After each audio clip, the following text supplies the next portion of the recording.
The Port Proles Almanac began as a conversation between two friends on a road trip only a few months prior to the start of COVID. Talking about the general state of things, it was clear that it didn't feel like things could continue the way they were. The increasingly erratic nature of our political system and the disconnect of market forces from market realities highlighted how, as individuals, we felt as though the world was becoming further and further untethered. From what? We weren't really sure. After discussing what a podcast would look like and if it was even worth doing, the idea subsided. And then COVID struck. The grim realization that our concerns were becoming realized, that COVID was stressing the already frayed state of our global commerce system, made it abundantly clear that there was merit to our concerns, that the United States was wildly unprepared for any global catastrophe, and that our political system was ill-prepared for resistance from the right. With things shut down, we went to work. In August of 2020, on the heels of Ruth Bader Ginsburg's death and the impending Trump-Biden election, we casually discussed our expectations of the 2020 election, and we were discomfortingly correct. We narrowed down three likely options. Trump won, and things would continue to deteriorate. The election wouldn't happen under the guise of some greater issue, a Trump-manufactured swamp revolt or something along those lines. Or that Biden would win and that Trump would urge his followers to claim his rightful place as president. My personal belief, as I explained in that episode, had been the latter, and I was right. What I underestimated was the right's inability to materially overthrow the government. That many expected the forces of Q to somehow mystically make that change, unlike the efforts we've covered extensively in even modern right-wing white supremacy action. Today, nearly 4 years later, things are very different and somehow exactly the same. We face the same election. Biden, barely holding on to power within his own party, offers nothing to working-class people, promising to make changes if re-elected, ignoring the fact that he's currently the one in power and can make those changes today, instead of teasing the public with promises to make marginal improvements in the lives of the millions struggling across the nation, while continuing to fund the bombing campaigns of Israel. Dominic Wanzen, our editor, lives in the Chicago area, and we decided it was time to get some boots on the ground. While the chant that this is the most important election of our lives feels hollow, I'm reminded of that scene from The Office Space when Peter visits a therapist, and the therapist calls out Peter's claim that every day is the worst day of his life. At one point blank, he asks Peter, "Is today the worst day of your life?"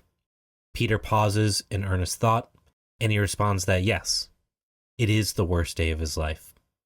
Instead of delegitimizing Peter's claim, which wouldn't be hard to do, surely the day of a car accident, the death of a family member, and so on would be considerably worse than a day at work and with a therapist, he simply responds with, "Man, that's fucked up." And I feel like that's where we're at. FDR's re-election was likely the most important election for the survival of humanity. That doesn't erase the very grim reality we exist under, and the millions of different scenarios that could play out with this current election. We can both admit that this is the most important election of our lives and understand the limitations of the two-party election system, and that, while 80 or 90% of things will stay the same, that 10 or 20% may be wildly different and cause unintended consequences. What do I mean by that? Thinking back to our episode 4 years ago, I'd made the case that a Trump election may have been a less destructive path. I got a lot of flack for that. But my argument was simple. Trump's policies were often less damaging than his capacity to foment hatred and divide. While the right marched on the streets through his presidency, more hate crimes have been committed in 2023 than in any of the years of his presidency. It's much easier to coalesce against something than to build. My belief, and I stand by it, is that if we were at the end of Trump's second term today, he would happily write out his belief that he was the best president ever, especially on the cusp of huge economic collapse. Today, the man running for office has policies far to the right of his policies 4 years ago. The implicit language has been replaced by explicit language, while he has worked to revitalize his base. The many people who felt Trump's novelty had worn thin and would have grown to tire of him, and even did 4 years ago, the only reason Biden was elected. Today, he's a symbolic fuck you to the Democrats' incapacity to create any material improvements in the lives of working people. In many ways, 4 years without Trump has accelerated right-wing politics by decades. And that's where the Democratic Party stands today. An external fuck you collectively from Republicans, independents, and even most Democrats at this point. And that's why I think this Democratic Party convention may be the most interesting in our lives.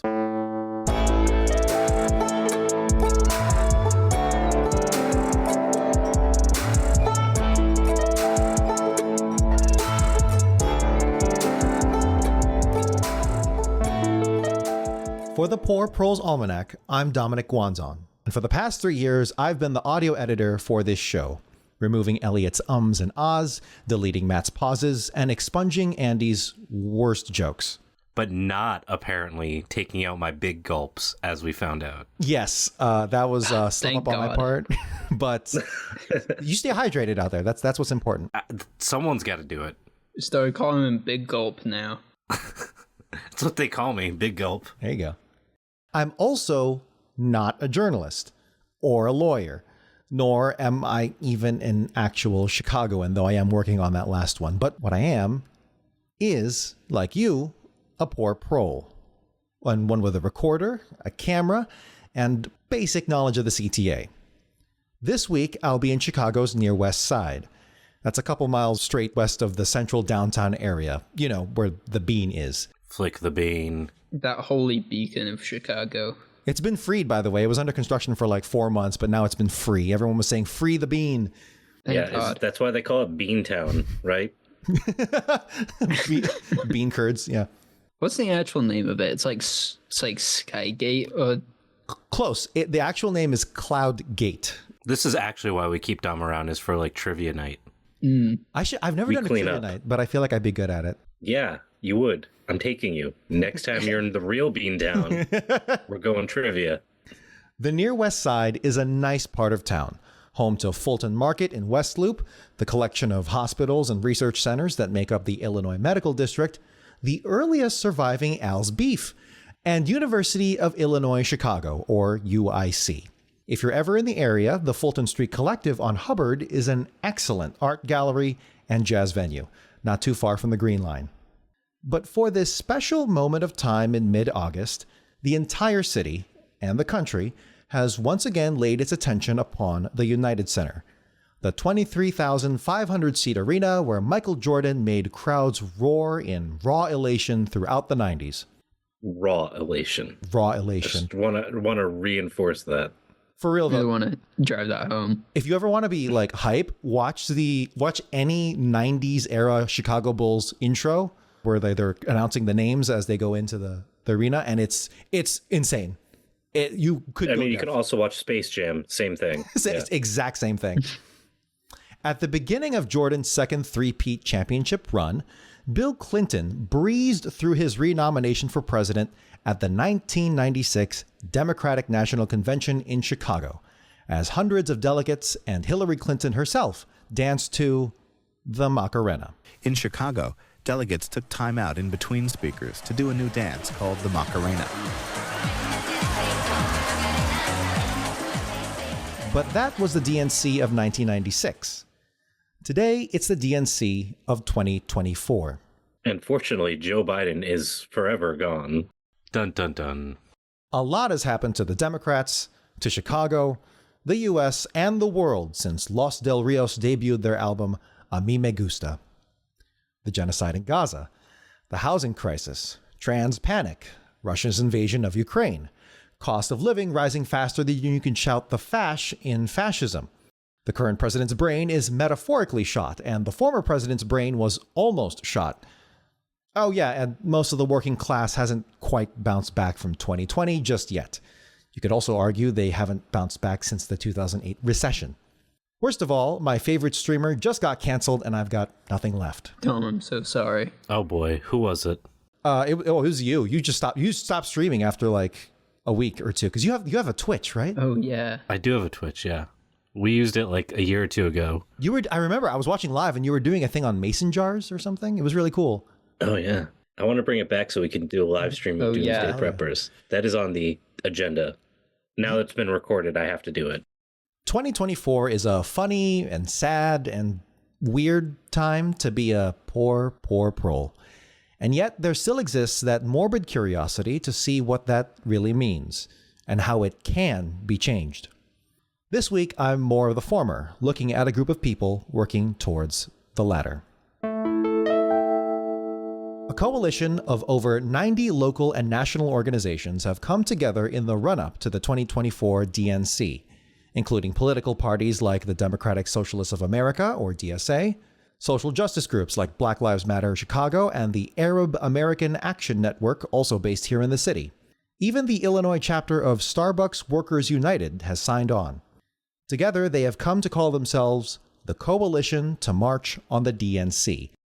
I spoke with Faayani Abomamajana, a spokesperson for the coalition and a member of one of its many organizations.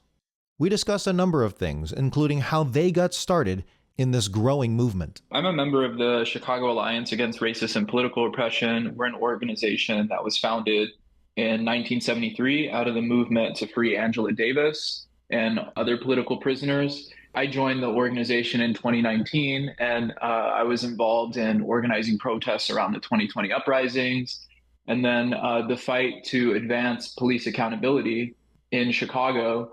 So, in our view, police crimes are a question of self-determination for Black people in this country. And so that's an area of struggle that I'm, deep in.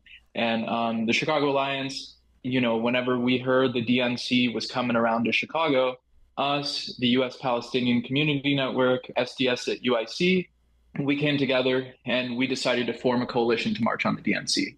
Initially, we were going to form a coalition around people's demands, like demands around labor rights, police crimes, LGBTQIA plus rights, women's reproductive rights, all these different areas that are very important. And then October 7th happened and everything changed in the political dynamic in this country. On the coalition's website, their main demand is made clear and bold. Stand with Palestine. End U.S. aid to Israel.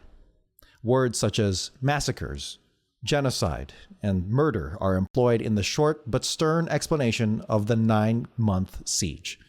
The term apartheid Israel, in particular, hearkening back to the ongoing boycott, disinvestment, and sanctions movement, which itself is also drawing upon Chicago's history with the original BDS movement for South African apartheid, which we don't have time to cover, but know there exists a lineage of international solidarity through that people power.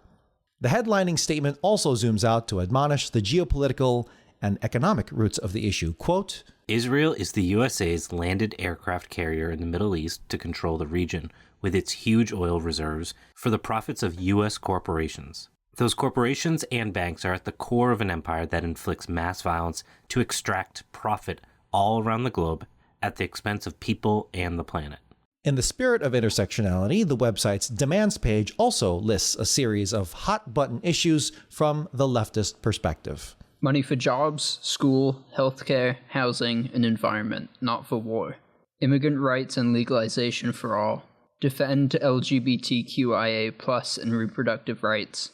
Defend the right to unionize and strike. Stop police crimes. Community control of the police now. Justice, peace, and equality. In case it hasn't been apparent, the coalition isn't afraid to go after not just Biden, but the Democrats as a whole. In a statement released on the 1st of January, the coalition makes its stance clear. Joe Biden and the Democratic Party are responsible for the Israeli genocide against Gaza. It goes on. Democratic politicians who are progressive except for Palestine, such as Jan Schakowsky, Katie Porter, Debbie Dingell, and Mark Polkan, plus Chicago-based legislators who can represent a huge constituency of Palestinians and Arabs like Sean Casson, Dick Durbin, and Tammy Duckworth, have been the targets of protests and call campaigns. There was one mention of the GOP in that statement. The Democratic and Republican Party leaders are in lockstep when it comes to support for the apartheid entity and repression of pro-Palestinian protests in the U.S. But it's clear the coalition is not letting go of Gaza or the Democrats' culpability. I think a lot of people get lost in the personal demeanor, the demeanor of this or that individual. Ultimately, they're just individuals who uphold a larger order of the Democratic Party leadership. That order of upholding these corporate interests that, see to it that there are these endless wars because it's very profitable for a few people. That is who the Democrats ultimately serve. There's this leadership that ensures that that's the case. And so Kamala Harris and everyone else, they're just representatives of that order. Indeed, the first half of election year 2024 has seen an exponential rise of discourse, calls to action, and protests on the topic of Palestine. It seems the new heights with which Israeli leadership is continuing its settler colonialism and the terrorism it creates was just too much this time. A majority of that leftist American anger has been solidly pointed at the Democrats, which came to a head in late April and early May.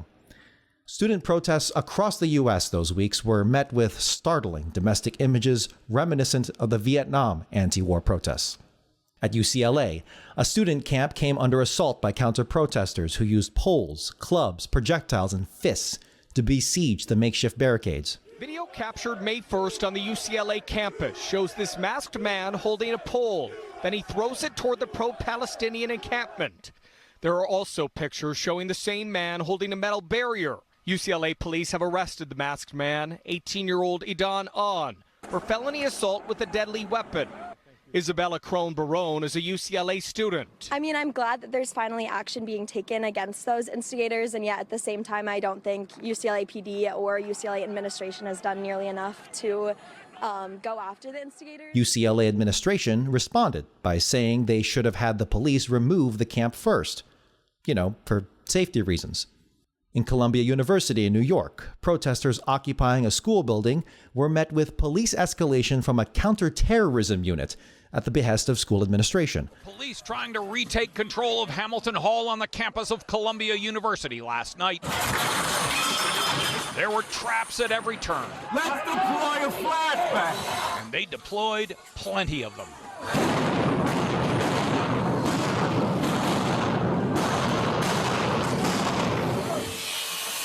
They used power saws to cut through chains protesters had used to keep them out. And battering rams to break into rooms that were locked, one room at a time. The siege was covered by WKCR-FM, the student-run radio station, in harrowing detail. There are, I don't know what division of police officers this is, but they have a ton of, industrial tools, emergency services. They have sledgehammers. Oh, they are now disrupting the barricade. This is the admissions. Oh my God, they are ripping, they're pulling students from the entrance of the admissions office here at Hamilton Hall. Thank you, Sawyer. So I'm getting reports from Teddy now that there may be an unconscious student in front of Hamilton. Do you have any further confirmation of that, Teddy? Yeah, I have a video from someone in Hartley looking down onto Hamilton, and yes, there's an unconscious student on the ground. They have removed most of the debris and furniture on the side, and there's an unconscious student on the side on the ground. Are exiting campus in the sort of zip tie handcuffs here. I can recognize these people from the barricade. These are at the University of Chicago, the one in the South Side Bernie Sanders graduated from, not to be confused with University of Illinois Chicago. Encampments were treated with little to no violence, but 4 student demonstrators were suspended in late May, 1 week before graduation. One of them, Youssef Haswe, did not receive his diploma that spring. UChicago just took away my degree the week of graduation. UChicago notified me and 3 other seniors that we can walk at graduation but won't be getting our diploma. UChicago has already had me arrested. So they put only me, the only Palestinian in the room, in handcuffs. Let's talk about that. In a June 28th Instagram post, he writes, UChicago has morally dissipated and savagely denied me a place to be Palestinian. Some of my earliest memories here include a Zionist-led smear campaign my freshman year. I've heard some of the most vile things about me and a magnitude of hateful anti-Palestinian rhetoric, and it's only gotten worse as I've made my exit. I'm drained to a level I've never experienced. But yet, I can't help to think of all the Palestinians in Gaza that are drained to a level I can't imagine. I've been robbed of 4 years, but they've been robbed of a lifetime. I was going to dedicate my diploma in this post to all of the students of Gaza who didn't get an academic year because it was canceled. That'll have to wait. More importantly, I'm dedicating this to all the students in Gaza who will never walk a stage again. Much more happened throughout those hectic few weeks of collegiate civil disobedience. We once again don't have time to go over it all in detail, but know it was a flashpoint in the national consciousness. Politically, it galvanized the left and center-left even more, and gave those who were unable to participate in 2020's protests a taste of civil disobedience and pepper spray. But now it's August, and a lot has happened in the world of news and politics. Trump got a Claire's-level ear piercing. Biden dropped out of the race after finally being convinced by America's political class. And Kamala Harris is the new meme darling and fundraising champion. The day after Biden's decision to drop out of the election, the coalition released the following truncated statement, quote, "Genocide Joe Biden has stepped down from running for president as the Democratic Party nominee. His decision doesn't change the policies of the Democratic Party leadership, specifically their support of the genocide in Palestine, so our movement must continue to apply pressure. On August 19th, we will march on the DNC for Gaza, regardless of who gets nominated for the presidency. Democratic Party leadership switching out their presidential nominee does not wash the blood of over 50,000 Palestinians off their hands." As the headlines fluctuate in topics of the horse race, the protesters' job remains clear. Keep Palestine on the mind. On the homepage of the coalition website, it shouts right at the top, "We are a coalition of organizations bringing our demands to the Democratic National Convention in Chicago in 2024. The location listed right under? Union Park. But being allowed to protest at that location is a fight all its own. So far, 8 separate groups, including 3 from the coalition, have been in a back-and-forth legal battle over permits to march near the DNC at the United Center. For the coalition, the location is Union Park, just 4 to 5 city blocks away. It would be just a half-mile, 10-minute walk to the arena of delegates. Chicago's elevated train system, or L, would provide incredibly easy access via the green and pink lines at the Ashland Station, located literally at the corner of Union Park. Throughout most of 2024, these permits have been repeatedly denied by the city, citing traffic and police manpower issues. To quote Chicago Deputy Chief Gabriela Shamash from a court filing, "The required resources for this parade would include several hundred police officers, as well as the equipment those officers would need." 2 of the coalition groups, March for the People's Agenda and Students for a Democratic Society at UIC, attempted to appeal the city, but were again denied. The city did offer an alternative protest site along Columbus Drive at Grant Park. It's the premier tourist hotspot where Buckingham Fountain and the Art Institute provide Instagram-worthy shots, as well as the home of Lollapalooza. It's also a stone's throw away from The Bean. The Bean. And somewhat close to the McCormick Place, where the DNC's daytime activities are being held, but it's nowhere near the United Center where the biggest pageantry will take place. For reference, the distance between Grant Park and the United Center is about the same distance as Times Square to the middle of Central Park. Alternatively, that's about the distance from Michael DeSantis' house in Grand Theft Auto 5 to the Los Santos International Airport. Oh, okay. All this stuff mixed up. I'm clear now. It is actually insane how much, people will know video game maps to heart, but they won't know their own neighborhoods. I believe that. Kids these days. Grant Park is not an entirely useless location to protest, since DNC delegates could be staying in the ritzy hotels in the Loop, Chicago's downtown, just as they did in 1968.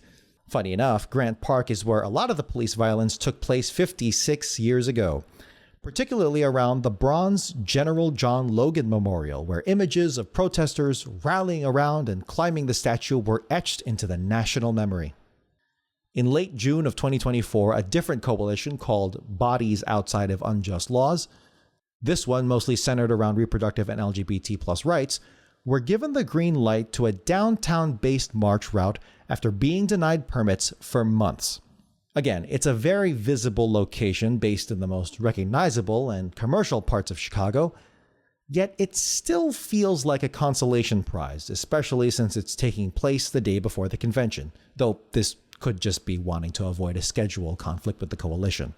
For their part, the coalition refused to take no for an answer and filed suit on a federal level. On June 12th, the city mostly caved and granted a permit to march much closer to the United Center, which includes a route right next to Union Park and is just a block away from the security zones established by the Secret Service. The coalition was encouraged but not satisfied, saying the proposed marching route is too small and takes too many turns in the smaller side streets, only 4 to 5 blocks wide and 2 blocks deep. The longest stretch on Lake Street is completely covered by the elevated track, Green Line, likely to obscure some of the scale of the protest, though providing some cover from the sun, police helicopters, and law enforcement drones.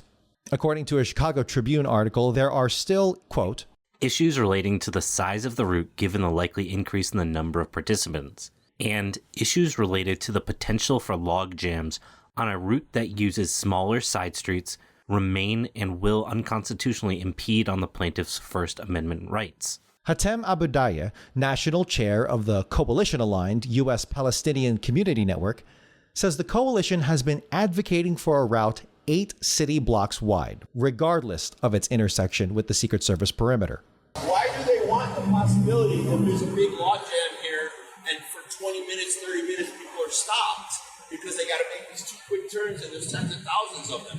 Why do they want the possibility that people, when they make this turn, they say, well, Washington Boulevard is wide open. I'm going to keep going down Washington Boulevard. The police threatened already that if we did that they were going to arrest people.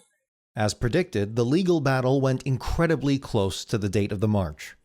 On August 13th, the federal court decided on the side of the city, approving the route the coalition does not want. According to coalition spokesperson Faayani, the coalition would remain defiant and march their desired route regardless. We've been saying since the beginning of this permit fight, since it started in January, we're going to march with or without a permit. Okay. There is an extenuating circumstance in the fact that there's a genocide happening where tens of thousands of people are now dead, millions of people displaced, tortured, just the most horrific shit that you see every day, excuse my language. So we recognize the extenuating circumstance, and we're not going to let whether or not we get a permit stop us. So we will march. The permit is just one way of many to try and protect people. One last update before this episode has to be finalized. On August 15th, just 4 days before the protest, the city forbade the coalition from using stages, platforms, portable restrooms, tents, canopies, or sound equipment at Union Park, citing how there are going to be multiple groups protesting there. This doesn't make sense because the point of any permit is that a government gets to set the parameters on who does what. Hatem Abudaya of the coalition responded in a press release, quote, "Again, the city of Chicago has blindsided us and restricted our rights. We don't believe that any of the previous restrictions are content-based, but this one clearly is. Someone doesn't want us to talk about Palestine, about Genocide Joe and Killer Kamala's support of genocide, and this is an egregious violation of our rights," unquote. An emergency injunction has been filed, though this is unlikely to affect the outcome. Funny enough, another protest group was granted a permit.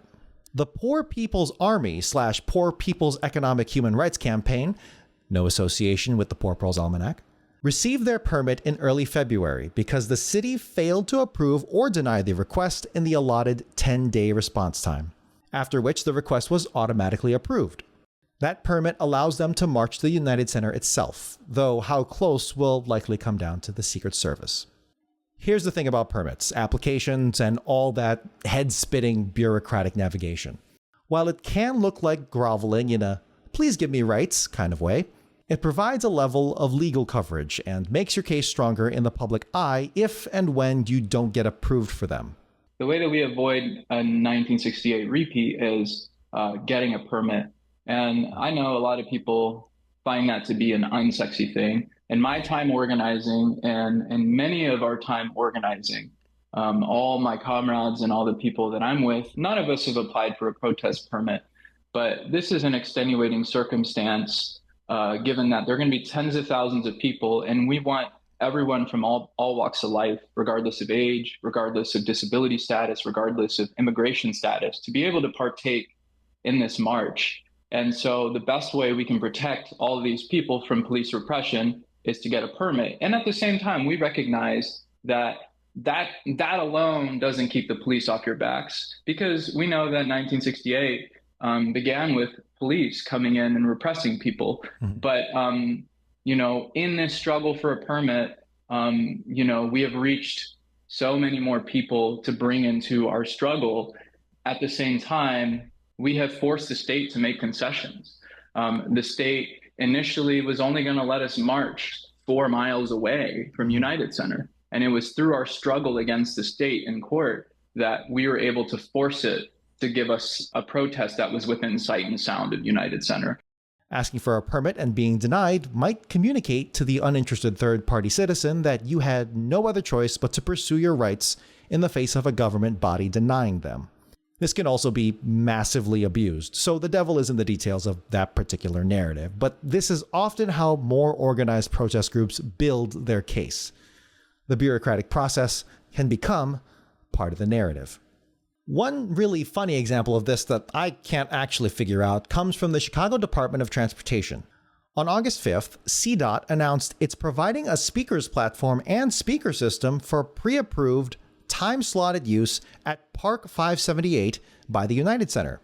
The initial reactions on Twitter were naturally those of the what the fuck variety, but there's just something inherently funny about a government providing an application for people to criticize said government. At first glance, it looks like a sign of goodwill, but because the space is provided by the city, that also means it can take it away, or deny someone to speak based on whatever arbitrary rules it decides at that moment. Even if the city were to break a First Amendment right by doing so, the event will be long over by the time it reaches court.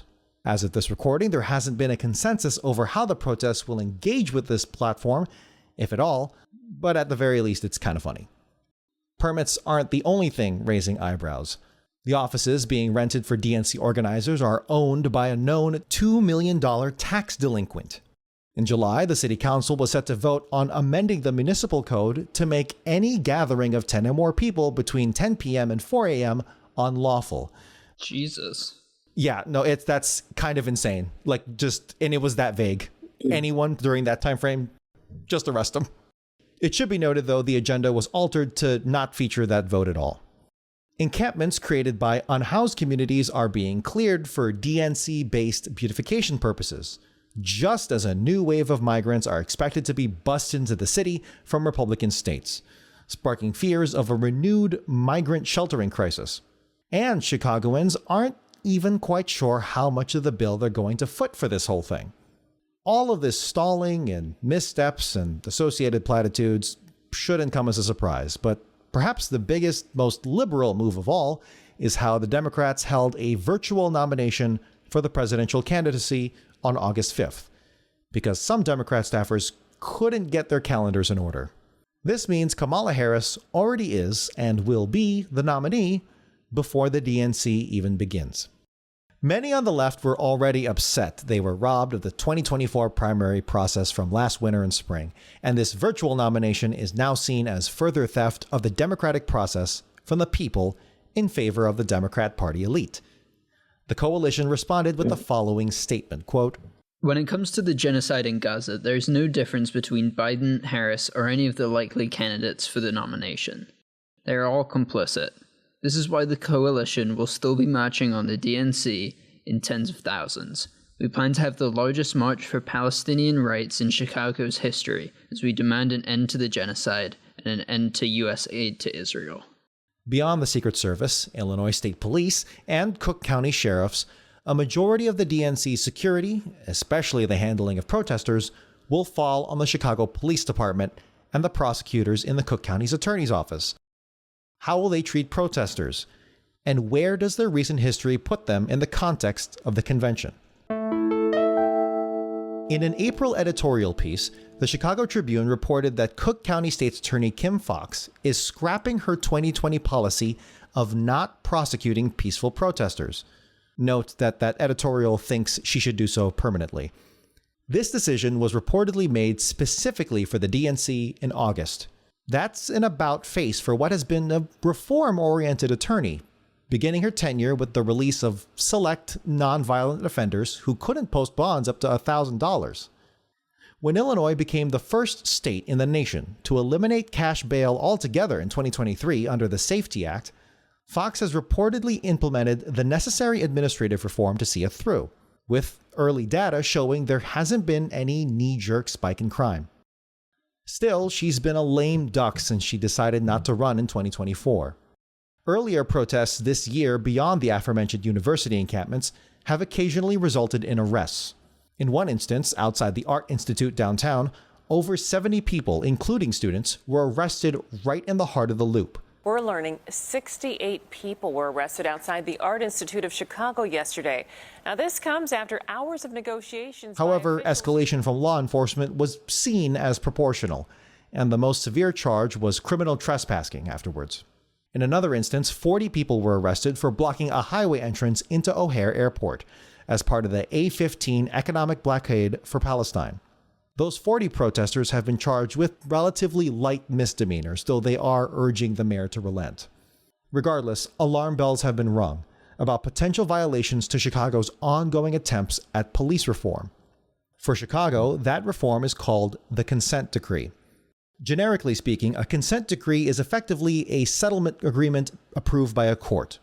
The consent decree came about in the wake of the 2014 murder of Laquan McDonald, where a cop shot the black 17-year-old 16 times in a span of 15 seconds. In the now infamous dashcam video, McDonald is seen brandishing a knife, but moving away from the officers. None of the officers attempted to render aid, and a cover-up ensued. The cop was convicted in 2018, though he only served 3 of his 7 years in prison, and all defendants in the alleged cover-up were found not guilty. The murder was enough to get the state of Illinois to file a complaint against the Chicago Police Department, alleging CPD violates the Constitution and state and federal laws by engaging in a pattern of using excessive force, including deadly force, in a manner that disproportionately harms Chicago's African American and Latino residents. Shortly thereafter, the U.S. Department of Justice investigated the CPD and came to the same conclusion. In 2019, a federal court established the consent decree after CPD acquiesced to the findings in that DOJ investigation. The consent decree calls for broad, constitutionally adhered reforms in the areas of, quote, community policing, impartial policing, crisis intervention, use of force, recruitment, hiring and promotions, training, supervision, officer wellness and support, accountability and transparency, and data collection, analysis, and management. Yeah, just a couple of things. Just wanted to. CPD's adherence to these reforms haven't been so great. And you can see a number of red boxes on the CPD's compliance webpage, where impartial policing and accountability have a lot of red boxes. In regards to the DNC, worries over police misconduct radiate from city inhabitants and officials, who are attempting to build and reinforce as many small legal protections as possible before the event. In addition to Kim Foxx's protester policy change mentioned earlier, CPD's mass arrest policy was also put into question, with one federal judge claiming it eviscerates protections provided by the U.S. Constitution and the city. That policy has since been amended after much scrutiny, stating it will be a last resort option and that officers will not use unnecessary violence or retaliate against protesters. And even with a revision, there's still large gaps for the CPD to exploit when the protesting commences. In a June 27th federal court filing, a separate coalition of community organizations raised the following concerns over CPD's mass arrest policies. Failure to distinguish between a First Amendment assembly and a crowd engaged in non-First Amendment activity, such as wide-scale looting. Failure to distinguish between unlawful but nonviolent civil disobedience, such as sit-ins. Failure to sufficiently instruct officers to use the least intrusive enforcement options consistent with public safety. Allowing the use of action against large groups of people engaged in lawful protest due to the unlawful actions of a few. allowing the arrest of people engaged in First Amendment conduct for mere misdemeanors that pose no threat to anyone's physical safety or property. Delayed reporting provisions for any use of force. Insufficient restrictions on the use of pepper spray against nonviolent protesters. Concern over the vague definition of, quote, lawful status in regards to a protest. Concern over the definition of non-fatal major injury, which says an injury must be visible or require immediate transportation to a medical facility. This is especially important for accountability because a non-fatal major injury would require a much more detailed tactical response report from CPD. And finally, the CPD is called out for failing to engage with the community members in an honest manner as required by the consent decree, instead forcing delays and the involvement of federal court. Yeah, just a couple. As of this writing, no further revisions have been publicly released. Another common police tactic found at large gatherings, and one CPD is likely to use, is kettling. This popular tactic involves the envelopment of a protester gathering by the physical bodies of officers, whereafter the protesters are either trapped on all sides and arrested, or provided specific exits by intentional gaps in the police line. I saw one example of this on a live stream during one of Chicago's 2020 protests. Police officers, each one with a bicycle, marched parallel to the demonstrators on the streets of downtown. When the time came, the cops rushed ahead and around the marchers to direct them towards a certain direction, using their bikes as a personal makeshift barrier. Anyone that resisted too much would get snatched, with a pair of bikes in the bike wall opening up before officers took them in. It almost looked like the bikes had eaten someone whole.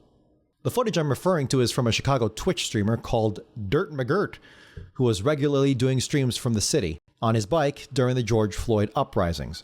Unfortunately, it seems like this footage and most of the streams were unavailable for public viewing, though there is footage of the protest at the Christopher Columbus statue, which is a hilarious instance of bike cops failing to protect the statue of a crazed, disavowed, ultra-Christian genocider. You can see the bike cops using their cycles as barriers, though in this instance they're using it to protect Christopher Columbus instead of to kettle. Oh, they're starting to throw shit. I just like the image of the cops protecting the statue. The cops are just starting to pull out altogether. They're just like, fuck this, it's a statue. It's just a statue. Yeah. Yeah, fuck it. Later on, the protesters do try to pull the statue down like Saddam Hussein style, when the people were trying to pull it down, but they were unfortunately unsuccessful. And a week later, it was removed by the city and put into storage, where it has stayed for the past 4 years. And I don't think anyone really cares to bring it back. But that statue got fucked up a little bit. But yeah, that's kettling, except instead of protecting a statue, they're likely to enclose protesters like cattle. Good times. Technically speaking, CPD's most recent mass arrest policy prohibits kettling, instead using the term encirclement.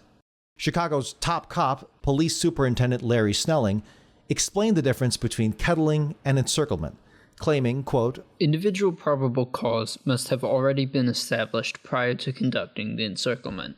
This is different from kettling, which refers to police surrounding and detaining persons without the probable cause to do so. The Chicago Inspector General, the city's official corruption watchdog, calls this out, claiming, in its assessment of NYPD's response to events following the murder of George Floyd, encirclement tactics are, in practice, equivalent to what the public and media often call kettling. all eyes are on CPD to keep its cool and see how hard it flirts with violating the First Amendment. That may be an increasingly tall order because of police administration canceling paid time off for officers during one of the busiest times of the year. Note the source is also one of the few instances of a police union actually engaging in labor as opposed to intervening in police accountability. In a July 15th press conference, Police Superintendent Larry Snelling claimed all of our officers have gone through over 40 hours of field force training. Our officers are being trained in platoons to deal with large-scale protests. Now, that training is rooted in the First Amendment and the Fourth Amendment, because those are the two most important things when we're dealing with large-scale protests. Number one, people's rights. But up to 500 additional officers from outside CPD are coming to assist, though it wasn't specified where these officers would be allocated. We have additional officers coming in, up to 500 officers. So we do have officers who are coming in to help out. That's going to free up some of our officers who have the training, the field force training, to be out in the field. So it's going to be helpful to us. We want to make sure that we're protecting everything, all of the venues that we can protect, but we also want to make sure that we keep the city safe as a whole. So we also have to protect neighborhoods during that time. So this will help us free up our Chicago police officers to make sure that they're available to respond to any crimes that are happening outside of the DNC footprint. Or the fucking donut tent, am I right? Stan's Donuts downtown. Mm-hmm. They do have good donuts. The questions are especially pertinent since a man was shot and killed at the Republican National Convention in Milwaukee by out-of-state police from Ohio on July 16th. According to reporting from the staff of Port Proles Almanac collaborator It Could Happen Here, locals said the police acted overzealously over an issue that could have been handled by the community. So two guys had a little brawl, about to brawl. That's what we call about to fight. So they didn't really fight, and everyone on the bike, without saying police or stop or freeze, shot him. They emptied the clip. Every 12 officers on the bike emptied their clips, because you can see cocked back. Emptied their clips, and then when they were done doing that, they turned the guns on us. The killing by the Ohio police took place in the residential neighborhood of King Park, about a mile from the convention site at Fiserv Forum. Speaking of FOIA requests, on August 7th, Chicago-based news organization The Tribe reported that CPD would be getting a majority of the $75 million in federal funds provided specifically for the DNC. When The Tribe sent the request to see how that money would be distributed, they received a document bathed in the metaphorical black ink of a digital redacted marker. And real quick, I just want the reaction from this, and just start scrolling furiously through that document, please. Oh, man. See, I feel like if you told Exhibit you liked black markers, this is what he would do to your life. Bro, I heard you like black markers, so yeah. Black markers on your black markers. It looks like an SCP document. I'm not even joking, if you know what that is. Someone in the audience will know what I mean by that. Oh, so like in the breakdown, like way further down on it, personnel. 26 million. In consultants, in contracts, so a lot of people. Just a couple. All right. In December of 2023, the Chicago City Council voted largely in favor of a contract with CPD that covers a variety of topics, including salaries and arbitration.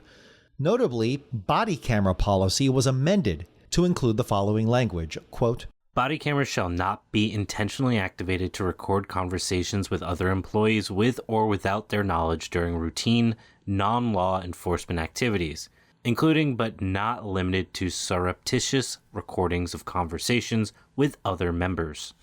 This vague language allows officers to effectively exclude certain footage and audio from the public record, since law enforcement activities and surreptitious recordings really comes down to personal judgment, and you can't go back in time to recover what was never filmed in the first place. Another section states, quote, "Department members may review their body camera's recording of an incident prior to writing a report related to the incident. The member will document this fact in the narrative portion of the report. This includes but is not limited to case reports, arrest reports, tactical response reports, and investigatory stop reports." This allows bad actors to potentially coordinate stories or a cover-up, or even dispose of recordings if they're that desperate. The implementation of body cameras has been a sea change in police accountability and how we fundamentally understand a community's relationship with the police. Chicago was an early adopter of body cameras, and by 2017, every patrol officer in the city was wearing one.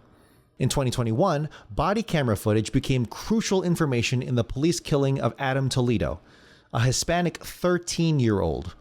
CPD originally described the killing as an armed encounter, and after pressure from journalists, released annotated body cam footage with an arrow, a big red arrow, pointing to Toledo's hand holding a pistol. That same day, Chicago's Civilian Office of Police Accountability, or COPA, released footage that can be accessed on their website.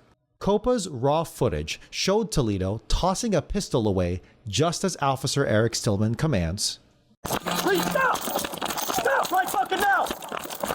Hey, show me your fucking hand! Stop it! Stop! Shots fired, shots fired. Get an ambulance up here now. Look at me, look at me. Look at me. You all right?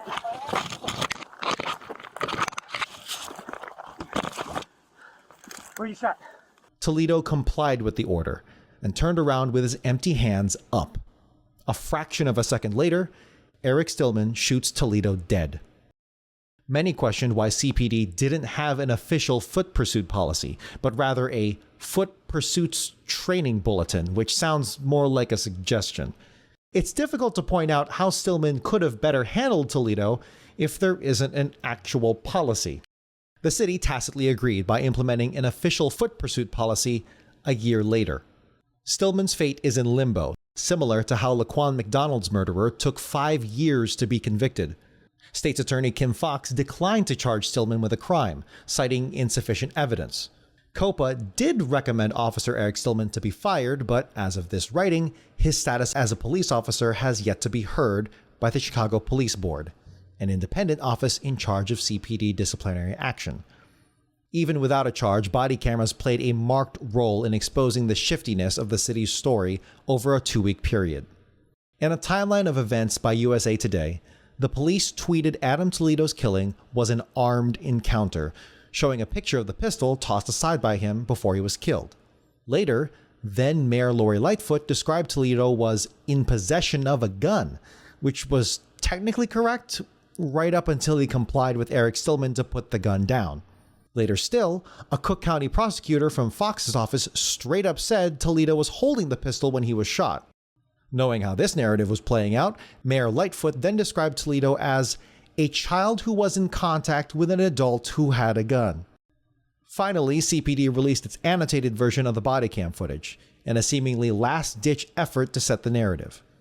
Again, to be clear, Adam Toledo was 13 years old. More recently, the July 6, 2024 killing of Sonia Massey in Springfield, Illinois was also caught on police body cameras. That case is so bad that within 2 weeks, Sheriff Deputy Sean Grayson was fired for the killing, and he was indicted on 5 counts, including 3 counts of murder in the first degree. You better fucking not. I swear to God, I'll fucking shoot you right in your fucking face. Okay, I'm sorry. Drop the fucking pot! Drop the fucking pot! Drop the fucking pot! 19 shots fired. Shots fired! Shots fired! Drop the fucking pot! The videos and details are all online, but I did want to point out that Sonia Massey is the descendant of William Donegan, who was a black man lynched in the Springfield race riot of 1908. Donegan would die of his horrific injuries at the local St. John's Hospital, the same hospital where Massey was also pronounced dead. That specific race riot was the inciting incident that created the NAACP. In the aftermath of Sonia Massey being gunned down 116 years later in 2024, her surviving family reached out to the NAACP, completing a full circle in the most tragic way imaginable. And these are just the high-profile murders and killings by the entity that is the state. The struggle over police reform to try and end their violence has been long, frustrating, and marked by so many other smaller incidents and abuses. Often, the only reward for these reforms is the hope that less people will die.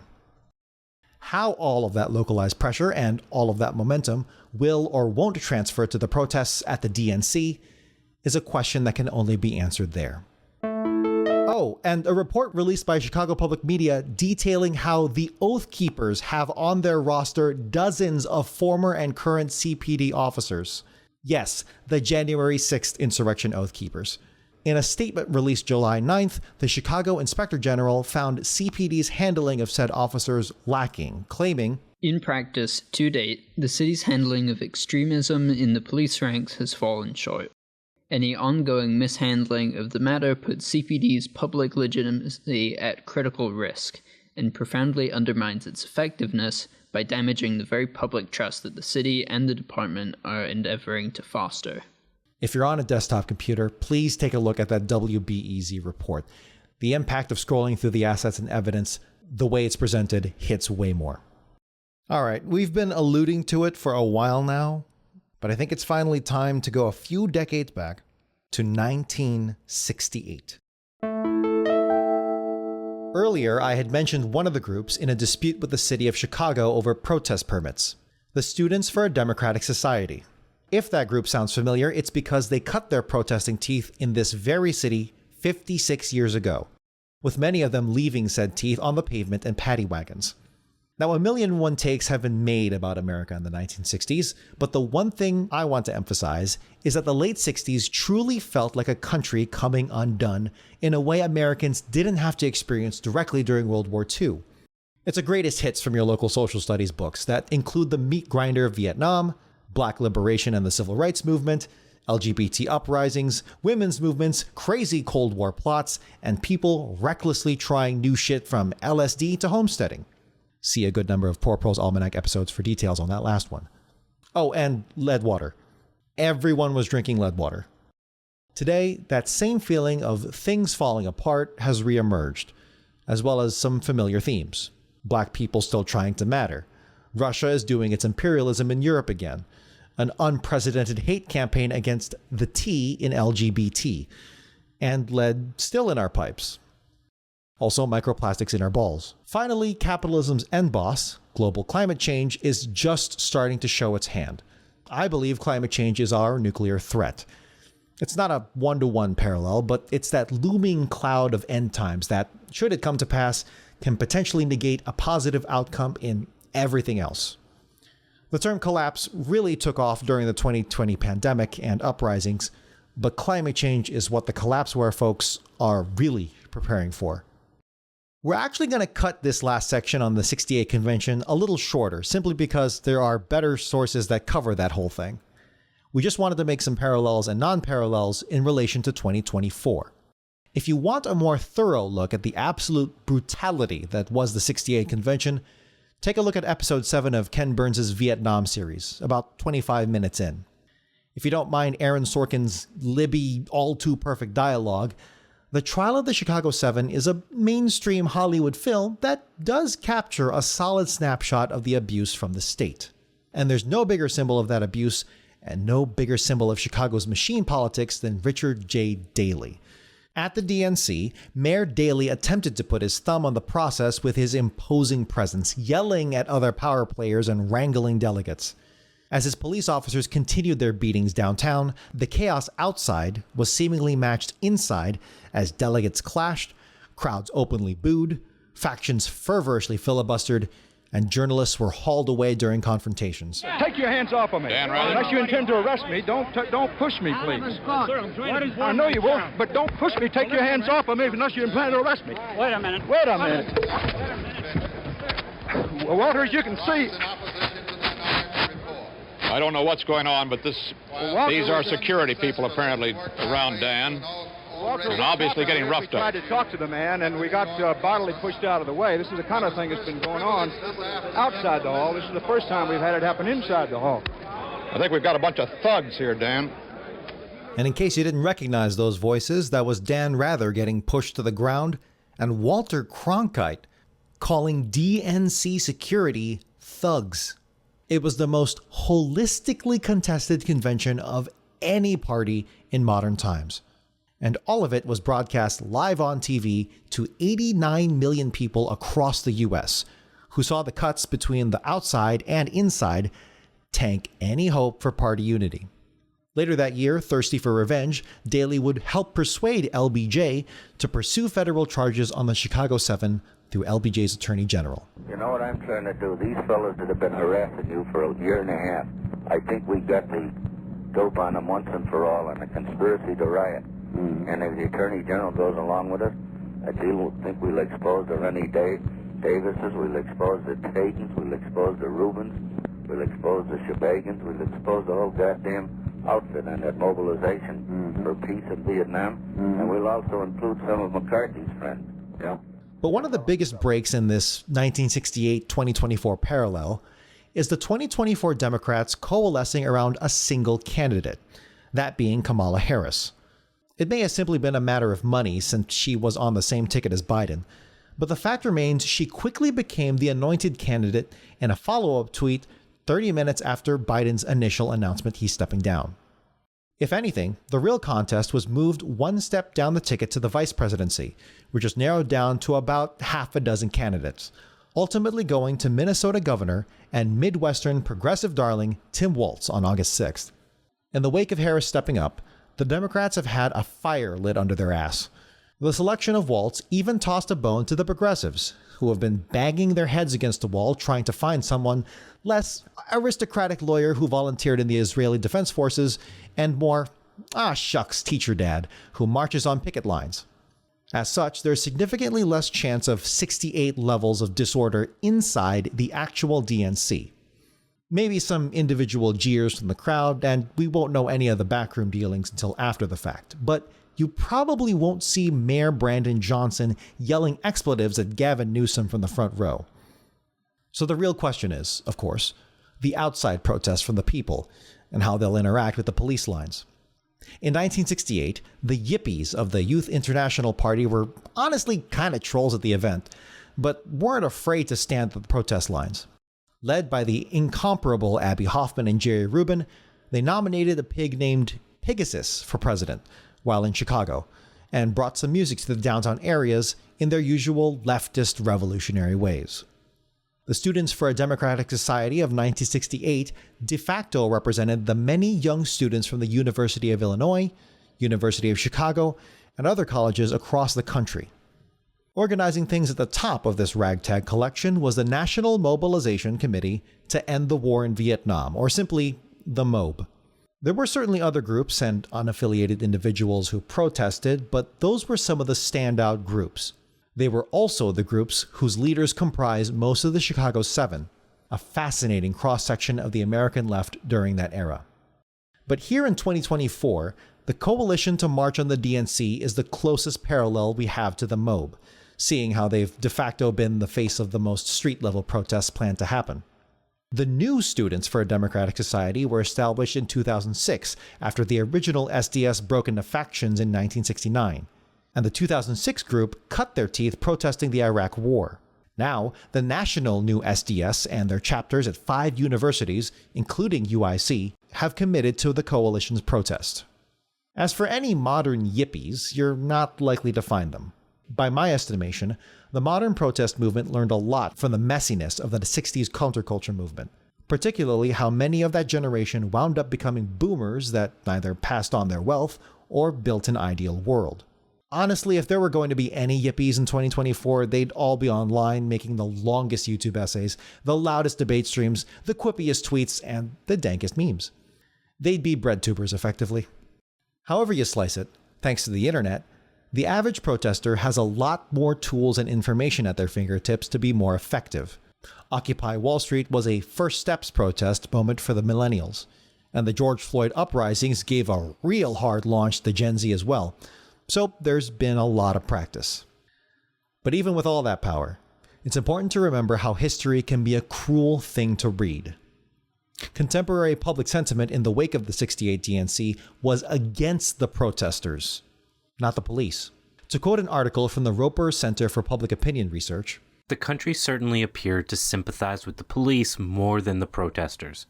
In a Gallup poll, 56% approved of the police response to anti-war protesters, and 31% did not. In a Harris survey, 66% agreed that Chicago Mayor Daley was right in the way he used police against the demonstrators, against only 20% who disagreed. Just 14% in the same poll agreed that protesters had had their rights to protest taken away, 66% who did not.